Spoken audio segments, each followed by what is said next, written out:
Bienvenue à tous dans cette nouvelle vidéo et on se retrouve aujourd'hui pour parler d'un nouveau type puisque nous sommes lundi et donc évidemment un nouveau type a été tiré au sort pour cette semaine et comme vous pouvez le constater c'est le type plante dans l'ordre. Alors l'ordre c'est un bien grand mot puisque ça à chaque fois c'est évidemment au hasard mais parmi les types qu'il nous reste et on avance progressivement petit à petit on va évidemment tous les faire. Je crois qu'après il doit rester à peu près 7 types je crois qu'il nous reste à voir et aujourd'hui c'est donc le type plante. Alors le type plante c'est un type qui est extrêmement spécifique en stratégie.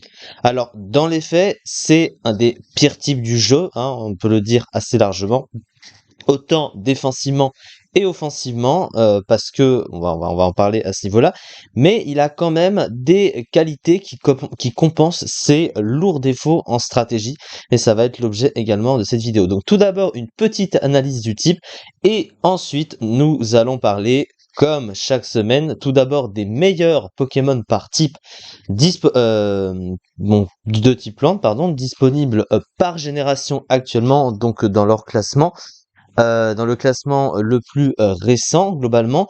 Et ensuite, il y aura une autre vidéo pour parler des pires Pokémon de type plante existants actuellement dans le jeu et disponibles par génération. Cela va sans dire, donc on fait ça pour chaque type, chaque semaine, on part tout de suite. Alors du coup, le type plante, comme je viens de le préciser, si on analyse du dessus, c'est un des pires types du jeu. Pourquoi? Parce que défensivement, il a un des plus grands nombres de faiblesses possédées par un type unique dans le jeu. À l'instar du type roche qui a 5 faiblesses, le type plante a également 5 faiblesses, hein, avec des types qui pour certains sont gênants. Il a une faiblesse au type feu, hein, c'est un des 3 types super efficaces sur le type acier. Il a une faiblesse vol, hein, c'est gênant. La faiblesse glace, c'est gênant. La faiblesse au type insecte, c'est notamment la faiblesse à demi-tour. La faiblesse poison, c'est pas très courant parce que le type poison n'est pas un type offensif à part entière, mais ça reste un nombre, ça fait partie de ses faiblesses malgré tout. Offensivement, il est résisté par pas moins de 7 types, ce qui en fait un des types offensifs les plus mauvais du jeu, mais il y a quand même une particularité, puisque même s'il est résisté par 7 types dans le jeu, il est super efficace sur 3 types, les types eau, roche et sol, et ça fait des types qui sont assez forts. Alors à part les Pokémon de type roche qui sont assez rares, très haut dans les tiers, mais les types sol et eau par exemple, c'est des types qui sont très forts et avoir une attaque de type plante ou un Pokémon de type plante utilisant une attaque plante pour passer ces Pokémon-là, ça reste une très bonne chose en stratégie. D'autre part, défensivement, faut noter qu'il a 4 résistances avec des résistances dont on a besoin en stratégie et c'est ça qui rend le type plante utile aussi défensivement. Il a des résistances au type électrique, sol et eau. Alors la résistance à son propre stab, ça on s'en fiche un petit peu parce que le type plante lui-même n'est pas mon type offensif, c'est ce que je viens de dire. Donc du coup, voilà, on le verra très rarement offensivement le type plante, mais il servira très souvent sur des Pokémon utilisant un stab plante ou parfois en attaque de coverage. On se souvient des puissances cachées de type plante utilisées par certains Pokémon pour passer notamment les Pokémon de type sol ou eau. On pense même à ceux qui ont le double type ou ceux qui ont une double faiblesse au type plante, hein, notamment. Donc le type plante est très rarement utilisé offensivement. C'est un des types les plus mauvais offensivement parce que cette type qui résiste naturellement au type plante, c'est évidemment très mauvais.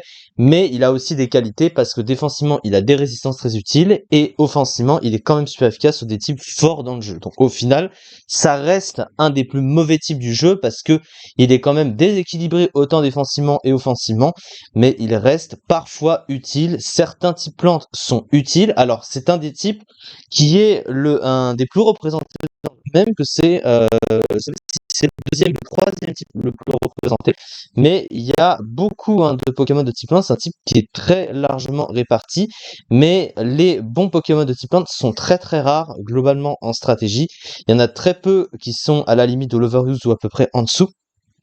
Il y a 112 Pokémon de type plante si on compte toutes les formes méga évoluées, etc., etc. Il y a quand même une petite poignée de Pokémon de type plante qui vont se détacher du lot, mais c'est vrai que globalement, les types plantes sont très souvent dans les sous-tiers, malgré le fait qu'ils possèdent des petites particularités assez utiles en stratégie. En tout cas, c'est pas un excellent type, on est d'accord là-dessus, mais il faut quand même préciser qu'il y a des choses qui le rendent unique et utile quand même, faut le dire. Donc du coup, voilà globalement pour le type. On va tout de suite passer au petit classement du coup et quels sont les meilleurs Pokémon de type plante disponibles actuellement par génération par rapport au classement le plus récent. Et du coup, on commence avec la première génération.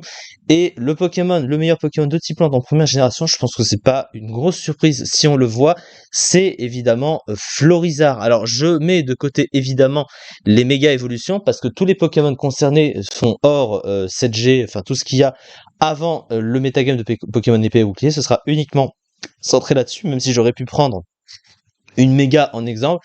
Là, je ne l'ai pas fait pour que ce soit plus simple. Alors, Florizarre, qu'est-ce que c'est du coup? Eh bien, en fait, actuellement, ça reste un Pokémon qui est quand même moyen, mais il a des choses qui le rendent quand même assez particulier. Alors, ses stats sont pas incroyables, hein, globalement, stats qui sont assez moyennes. Alors, il a quand même une attaque spéciale correcte de 100. Aujourd'hui, par rapport au Power Creep, par rapport aux Pokémon qui deviennent de plus en plus forts, certes que c'est pas incroyable, mais ça reste plutôt correct. Il a une vitesse moyenne de seulement 80, mais qu'il compense avec son talent chlorophylle, alors qu'il dépend énormément du soleil, forcément, mais sous le soleil, ça double la vitesse du Pokémon, et c'est un des meilleurs utilisateurs de chlorophylle du jeu, parce qu'il a un move pool adapté par rapport à ça. Il a accès à croissance, il a accès à balle météo, qui profitent tous deux du soleil, avec du coup le setup, et globalement, il s'adapte, mais ses stats sont certes pas incroyables. Alors il a un bulk correct, mais pas non plus incroyable. Son type, il est correct, mais il n'est pas incroyable non plus. Il a des résistances utiles, il a des faiblesses gênantes aussi.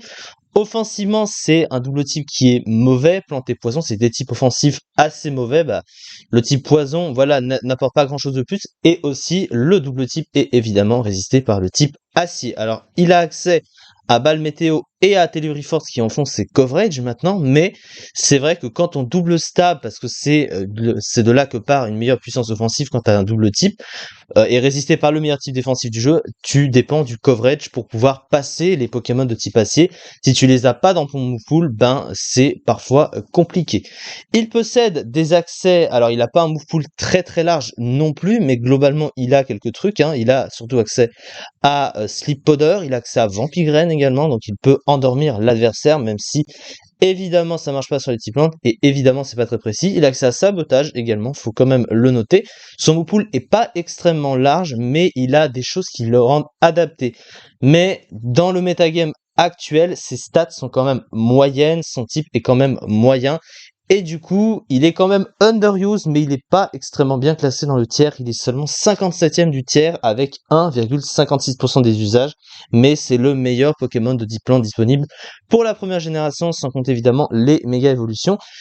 On part avec la deuxième génération, c'est pas une surprise non plus de le voir meilleur dans cette génération, c'est évidemment Celebi, mais je pense que Celebi, c'est pas une surprise et on ne le présente plus surtout. Alors c'est un Pokémon qui a quand même baissé avec les générations, il était beaucoup plus fort à ses débuts. Alors son type est quand même très moyen, c'est d'ailleurs son problème, hein, d'avoir ce type psy et plante, parce que défensivement c'est un des pires types du jeu, hein. Il y a énormément de faiblesses dans ce type, 7 quand même, dont une double faiblesse au type insecte. Alors il a des résistances utiles évidemment, surtout que ça joue avec ses stats de fabuleux, hein, qui sont de 100 partout, donc il a un très bon bulk naturel.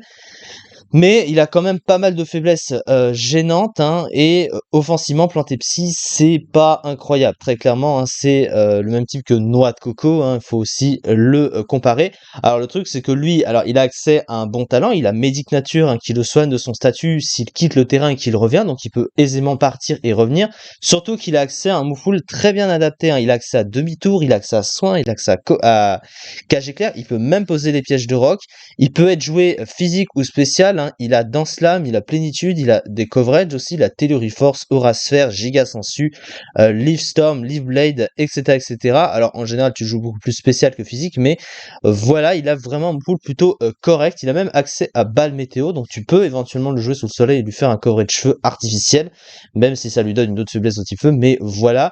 Il a aussi Kuba, une petite priorité par-ci par-là, et quelques options de move pool, mais c'est vraiment son type qui le désavantage parce que il y a vraiment beaucoup de faiblesses et c'est vraiment pas un type qui apporte grand chose en général, et surtout au niveau de ses stats, même s'il a 100 partout, le problème c'est que C'est des stats qui peuvent paraître assez moyennes sur certains plans, mais globalement, voilà, c'était beaucoup plus fort avant parce qu'il y avait moins de trucs qui pouvaient résister, il y avait moins de Pokémon de type acier, il y avait voilà, globalement, il s'adaptait bien plus avant parce que les Pokémon, enfin le metagame était moins rempli et il était capable de s'adapter un peu plus, mais c'est vrai qu'aujourd'hui, il a baissé de niveau et pourtant, il est quand même rarely used à la 22e place du classement à 9,27%. C'est du rarely used, il était plus haut avant, il était overused à ses débuts, puis ensuite il a baissé. Il est rarely used maintenant, 22e place, c'est pas non plus, c'est proche du top 20, pas loin de 10% du tiers, donc c'est pas non plus si dégueulasse que ça. En tout cas, ça reste un Pokémon utile, mais voilà, il a baissé quand même de niveau. En troisième génération, malheureusement, le Pokémon le plus utilisé, c'est un mauvais Pokémon. En tout cas, c'est pas un Pokémon. Alors, c'est un Pokémon qui est beau, mais qu'on retient pas forcément dans les têtes. Et c'est un Pokémon qui a baissé de niveau à chaque génération depuis sa venue au monde. Junko, du coup, est le Pokémon le plus utilisé, mais actuellement, il trône dans la bad list, dans le borderline du Rarely Use d'ailleurs, avec seulement 61, la 61e place du coup du Rarely Use. Avec 2,16%, il est très bas classé. Alors, le problème de ce Pokémon, c'est qu'il a un stat plante de tout court, donc il le limite énormément, autant défensivement et offensivement, on préfère toujours un double type. Ses talents sont pas incroyables, Unburden pour un Pokémon qui est déjà très rapide, c'est quand même pas ouf, hein, clairement, et Engrais qui n'est jamais utilisé, qui est un peu nul comme talent, c'est le talent de tous les starter plantes. Le problème de ce Pokémon, c'est ses stats qui sont pas adaptés au Pokémon. Il a une attaque spéciale supérieure à son attaque, alors que son move pool est plus intéressant à jouer physique que spécial. Dommage parce qu'il a une très bonne vitesse, donc ça aurait pu jouer là-dessus. Et du coup, son move pool spécial est pratiquement vide. Il a un bulk qui est pas génial. Et puis, vraiment, il a pas énormément d'options de move pool. Et du coup, il est très prévisible et il est vraiment pas très très bon.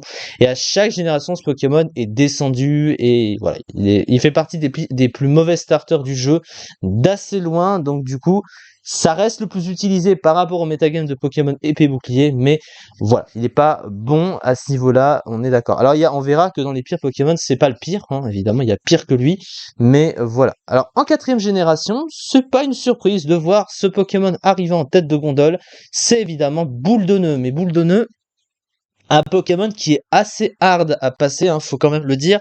Alors il a des défauts, évidemment. Alors déjà, il a un type plante pure, c'est vrai que c'est pas incroyable. Au niveau de ses stats, alors il a une défense spéciale extrêmement mauvaise, il est lent, même si c'est un Pokémon qui est jouable défensivement, ça reste quand même une faible vitesse. Il a une bonne attaque spéciale et une attaque utilisable, donc ça c'est plutôt pas mal.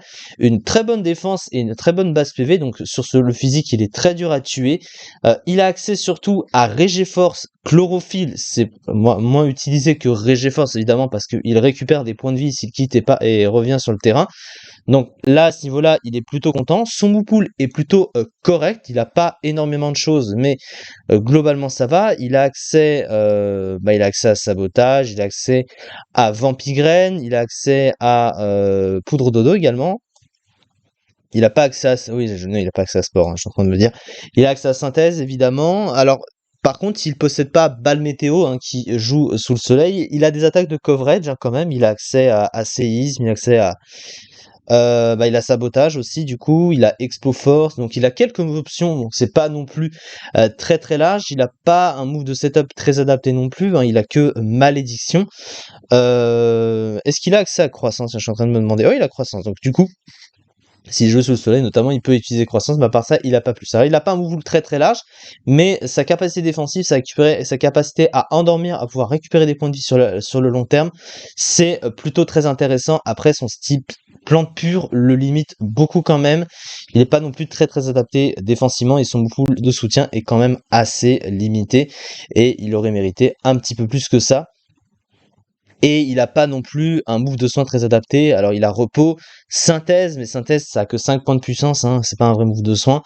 Et surtout que ça dépend d'un climat pour pouvoir rendre assez de points de vie. Alors oui, il a Régéforce, mais peut-être qu'un petit move de soin à côté, ça l'aurait rendu plus utile défensivement. Voilà, en tout cas, ça l'aurait un peu mieux adapté. Il se classe du coup à la 12e place de l'Underuse, quand même 16,19% du tiers. Donc c'est un top tiers Underuse. En tout cas, il est bien classé dans le tiers. Donc ça, c'est plutôt cool. La 5e génération, c'est loin d'être une surprise également de voir ce Pokémon arriver, et c'est, on peut le dire, un des meilleurs Pokémon de type plante du jeu de très très loin, et c'est évidemment Noacier, mais je pense que Noacier, on ne le présente plus. C'est un Pokémon que j'adore aussi, hein, évidemment, c'est un Pokémon de type acier, un Pokémon que, alors il n'est pas extrêmement beau, mais moi j'aime beaucoup l'effet du Pokémon épineux en ronce de lierre, comme ça, c'est plutôt stylé. Son type plante offensivement, son type plante acier, pardon, offensivement est très limité, très moyen, mais défensivement, c'est un des meilleurs types défensifs du jeu, avec seulement deux faiblesses, une double au feu et une faiblesse combat. C'est des faiblesses très gênantes, mais c'est des faiblesses du type acier assez classique, en tout cas deux des trois faiblesses. Et la grosse particularité, c'est que son type défensivement, avec le type plante rajouté, ça apporte au type acier des choses qu'il n'a pas, à savoir des résistances électriques et eau. Et ça, le type acier ne crache évidemment pas dessus. C'est pour ça que c'est un type acier à part entière. Parce que à côté, t'as Katagami qui a le même type, mais lui, il est offensif, il n'est pas défensif.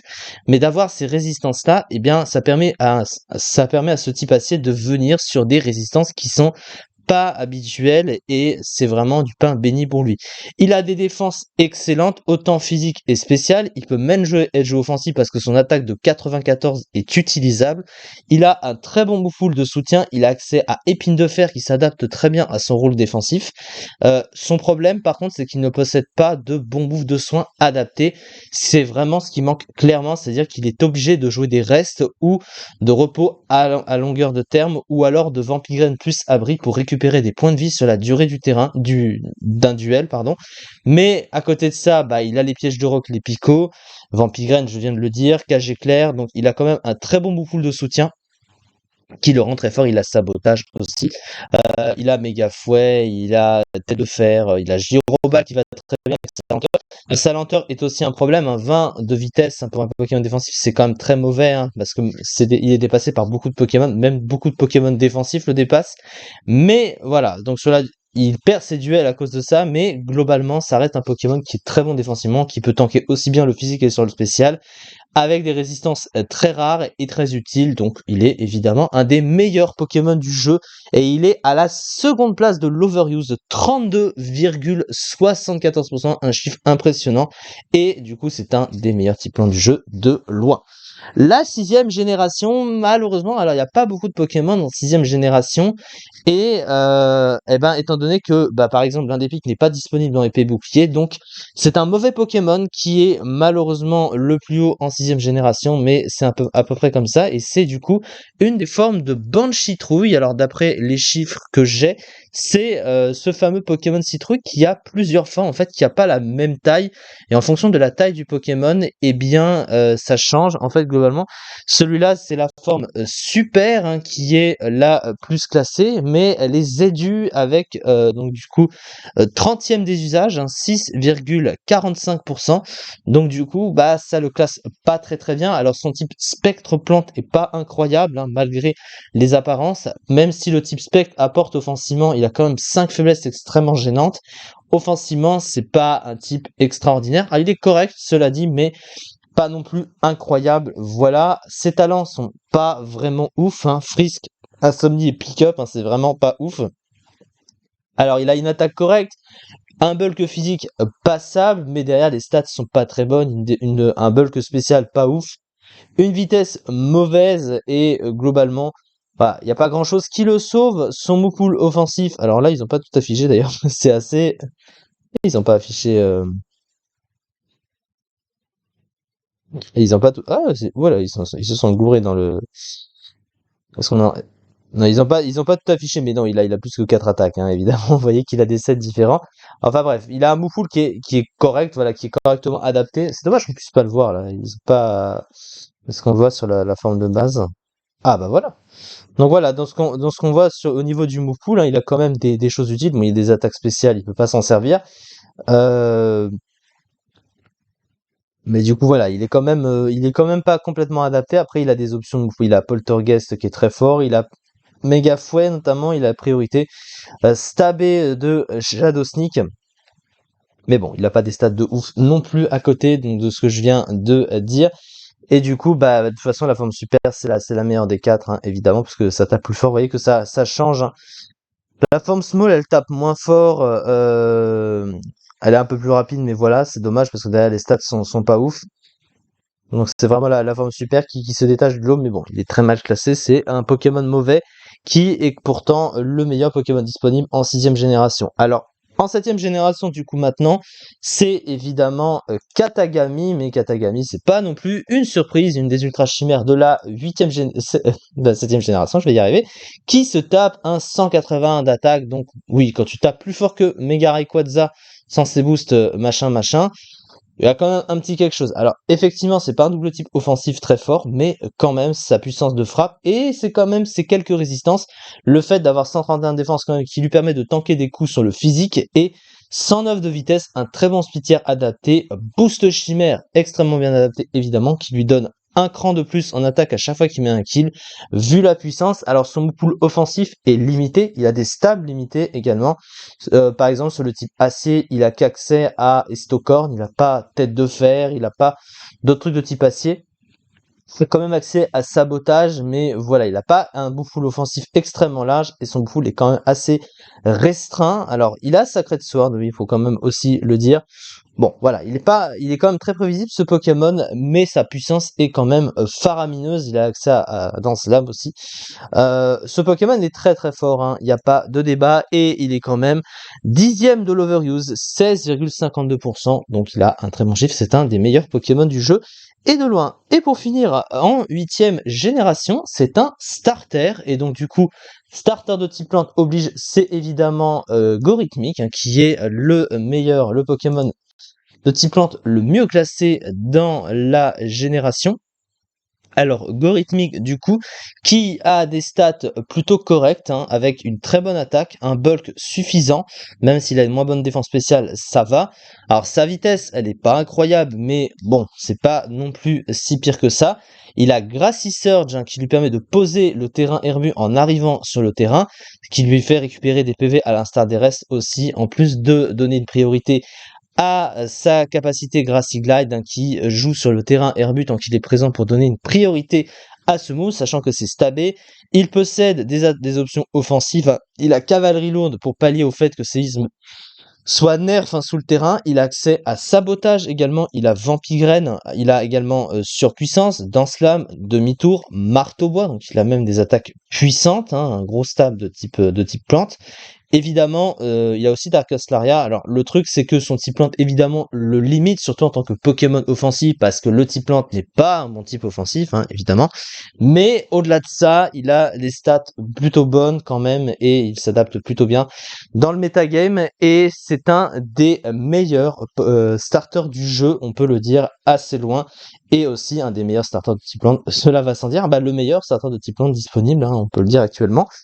Euh, en atteignant du coup la 28e place de l'Overuse. Alors il a 6,75%, pas un chiffre très élevé, mais il est dans le top 30, donc il va pas s'en plaindre évidemment.